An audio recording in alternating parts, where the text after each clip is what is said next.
Hi hello வணக்கம், இது உங்கள் சிவி ஜோன். சொல்ல எப்படி இருக்கீங்க? இப்போ பார்த்தீங்கன்னா ஒரு சம்பவம் ரொம்ப வைரலாக போயிட்டுருக்கு. என்ன சம்பவம் அப்படின்னு பார்த்தீங்கன்னா, நைட்டு வந்துட்டு எல்லோரும் பேசிகிட்டு இருந்தாங்க ராணுவ கூட. அதுக்கப்புறம் வந்துட்டு ரயான் கூட வந்துட்டு ஜாக்லின் நம்மளுடைய சௌந்தர்யா பேசக்கூடிய விஷயங்கள் காமிச்சிட்டு இருந்தாங்க. இப்போ சௌந்தர்யா வந்துட்டு அவன் இப்போ ஓகேவாடா அப்படின்னு கேட்டுட்டு இருந்தாங்க. அவன் ஓகே சில் தான் அப்படின்னு சொல்லிட்டு இருக்கும்போது திடீர்னு பார்த்தா கேமரா வந்துட்டு பிக் பாஸ் வந்துட்டு ராணுவ பக்கம் திருப்புறாங்க. எல்லோரும் மோஸ்ட்லி தூங்கிட்டு இருக்காங்க. அப்போ வந்து ராணுவம் தூங்கிட்டு இருக்காரு. ஆனால் தூங்குறதுலாம் ஒரு பெரிய பிரச்சனை. இப்போ நிறைய பேர் என்ன கருத்து வைக்கிறாங்க, இப்போ பெரும்பாலும் பார்த்தீங்கன்னா ஏஆர்எம், அதாவது ஏஆர்எம் அந்த ஸ்டார்டிங் லெட்டர் தான் வந்து இப்போ வந்து இதெல்லாம் நடக்குது. ஸோ ராணுவுக்கு வந்துட்டு கப்பை கொடுக்கறதுக்கு தான் பிக் பாஸ் வந்து பிளான் பண்ணுறாங்க அப்படின்ற மாதிரி ஒரு பெரிய குற்றச்சாட்டு வந்துட்டு இருக்கு இல்லையா? ஆனால் அது கிடையாது, நாங்கள் அப்படிலாம் கிடையாதுன்ற மாதிரி ஒரு ப்ரூஃப் மாதிரி ஒரு விஷயத்தை கொடுத்துருக்காங்க. அதே மாதிரி ராணுவம் வந்துட்டு உண்மையிலே நடிக்கிறார் அப்படின்ற மாதிரியும் ஒரு சம்பவம் போயிட்டுருக்கு. இது என்ன எப்படி இதை நம்புறதுன்றது தெரியல, ஆனால் காமிச்சிருக்காங்க. சரிங்களா? என்ன பண்ணியிருக்காங்கன்னா, நம்ம ராணுவம் தூங்குற விஷயத்தை வந்து கேமராவில் காமிக்கிறாங்க. அவர் லெஃப்ட் சைடு படுத்து தூங்கிட்டு இருக்கார். ஆள் ஆல்ரெடி பார்த்தீங்கன்னா பயங்கரமான வெயிட்டான ஒரு ஆள். அதே மாதிரி டாக்டர் வந்து என்ன அட்வைஸ் பண்ணியிருந்தாங்கன்னா, கையை வந்து தூக்கக்கூடாது சொல்லியிருக்காங்க. 3 வாரம் ரெஸ்ட் எடுக்கணும்னு சொல்லியிருக்காங்க. ஸோ பெரும்பாலும் வந்துட்டு இந்த மாதிரி இருக்கவங்க வந்துட்டு நேராக தான் படுப்பாங்க. கையை வந்து நெஞ்சு மேலே வயிற்று மேலே அப்படி வச்சுப்பாங்க. ஏன் அப்படின்னா அவங்களுக்கு செம்ம பெயின் இருக்கும். சரிங்களா? ஸோ அப்படின்னு இருக்கும்போது இவர் இப்படி லெஃப்ட் சைடு வந்து திரும்பி படுத்தார். அதே மாதிரி ஃபுல் வெயிட்டும் அந்த பக்கம் இருக்குது. ஏன்னா ஷோல்டரில் அந்த கையை தூக்க முடியல அப்படின்னு சொன்னப்போ இதை எப்படி அவர் பண்ணார் அப்படின்றது ஒரு பக்கம் இருக்குது.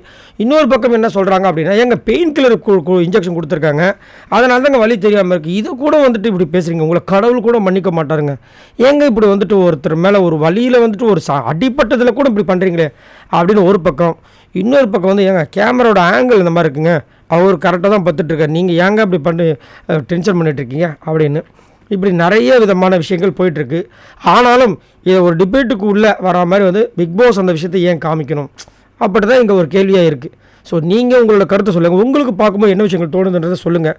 ஏன்னா நம்ம நேற்று பார்க்கும்போது ஆக்சுவலாக பார்த்தீங்கன்னா இன்னொரு வீடியோ வந்துட்டு அதில் வந்து அருணும் நம்மளுடைய ஜெஃப்ரியும் பார்த்தீங்கன்னா 2 பேரும் 2 ஷோல்டரை பிடிச்சி ஒரு அமுக்கியிருப்பாங்க. அதுக்கப்புறம் ஒரு இடத்துல பார்த்தீங்கன்னா ஜெஃப்ரி வந்துட்டு ராணுவோட லெஃப்ட் ஹேண்டை வந்து ஓவராக டைட் பண்ணி ஓவராக கம்ப்ரெஸ் பண்ணியிருப்பார். அதோடு கீழே தள்ளியிருப்பார்.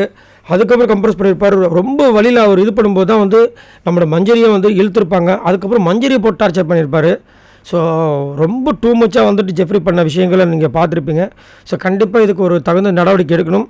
இன்னொரு பக்கம் இந்த மாதிரி ஒரு விஷயம் போனதுனால எல்லாருக்குமே ஒரு சந்தேகமும் வருது. ஏன்னா பாதி பேர் வந்துட்டு ராணுவம் நடிக்கிறான் அப்படின்ற மாதிரி சொன்னாங்க. ஆனால் நைட்டு வந்துட்டு டாக்டர் சொன்னதுக்கப்புறம் வந்துட்டு ஒரு சில பேர் சாரியும் கேட்டதை நீங்கள் பார்த்துருப்பீங்க. பட் இருந்தாலும் சௌந்தர்யா மட்டும் இல்லை இது வந்து இப்படி அப்படின்னு சொல்லிட்டு இருக்காங்க. அதுக்கு தகுந்த மாதிரி இவரும் இந்த மாதிரி லெஃப்ட்டில் சவுண்டில் தூங்கிட்டு இருக்கிறத பார்க்கும்போது நம்மளுக்கு கொஞ்சம் ஷாக்கிங்காக இருக்குது. இது பெயின் கில்லர் இன்ஜெக்ஷனால் அவர் தூங்கினாரா இல்லை உண்மையிலே அடிப்பட்டாமல் அடிக்கிறாங்க?